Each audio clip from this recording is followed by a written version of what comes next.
Spoiler alert, I have opinions. It is a super genuine feeling to have gamer rage. No matter how badly you want to win something, to earn that achievement, and to prove yourself, you've been at it for hours, days, or even months. You feel that pressure, and when it doesn't go your way, well, that's when things get destructive. I've been a gamer almost all my life and had my fair share of purely rage-filled gaming experiences on top of enjoyable ones. Through my own psychological experiences and gaining insight online and advice from loved ones, I think it's time to dissect what it means to be angry at video games. What are ways we can reframe anger that can lead to something far worse? I'm only speaking as a fan of video games. I'm hoping this post helps, but if you need psychiatric help, please contact a therapist or clinical psychologist. Your mental health is what matters in the long run, but remember that wherever you are and whatever your place is on Earth, you matter. It's never a bad idea to ask for help, it's only silly when you don't. Number 1, thought. You're angry because you're playing for an objective. In my experiences and seeing people rage online, I've noticed that usually when someone wants to beat something, it's because they do it to fulfill an objective. They want to win something that they can earn. I get that.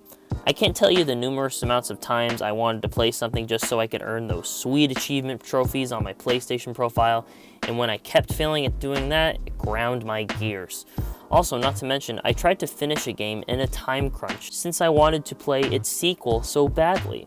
I remember raging at a boss battle in Breath of the Wild because I wanted to beat it in time to play Tears of the Kingdom, and when I kept failing at that, you can fill in the blank there. If you have that objective in mind, and if you keep failing at achieving it since you want to win it so badly, it gets increasingly more and more frustrating. No matter how many times you try, the heat is on. The solution? Play for fun. Honestly, if you have the patience or brain power to improve, which we'll get to more in depth, go for it. It means you have a willingness to improve, and that's what makes it enjoyable for you. But if you're like me and want to play it casually just to have a good time without having to worry about that, it's not always the case. Skills in gaming can come a long way and take much practice, but ultimately, those might not be the games for you, and that's okay. What's amazing though, is that the world of gaming is so vast and has numerous genres and titles to choose from, and some are just plain fun, and can also be set to the easiest difficulty. Depending on what your preference is, those might be what you gravitate towards. Sometimes it takes trial and error, but once you find something that speaks to you and you have fun with, enjoy it. Play something you can enjoy without having to worry about earning trophies and impressing others. Play because it's fun for you, because games are supposed to be fun.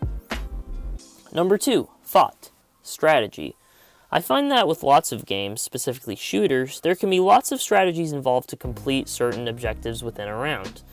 There may be ways to maneuver, cover ground, and perform certain actions when necessary. There's a system and skill involved to perform such tasks, and honestly, it can be challenging. It's certainly not for the faint of heart, and usually it can't be approached casually, which again, as previously stated, might not be the game for you. Sometimes part of the fun can be the challenge and the skills to improve upon to get the job done. The solution? Practice and rethink your strategy. Sometimes, as I said earlier, it requires brain power and patience to achieve something, and that involves having a different approach to the games you play. I used to find it frustrating when I couldn't beat a round or boss battle because I kept losing over and over again. And it dawned on me. It was repetitive because I kept doing the same thing over and over and not approaching my objective from a different angle. That goes to show that if you try a different strategy than the one you used before, you might have a better chance at winning said level. Thinking creatively and out of the box about the different alternatives you can do to beat a level or round can add to the fun of the experience. Number 3, thought. Is it really just a game?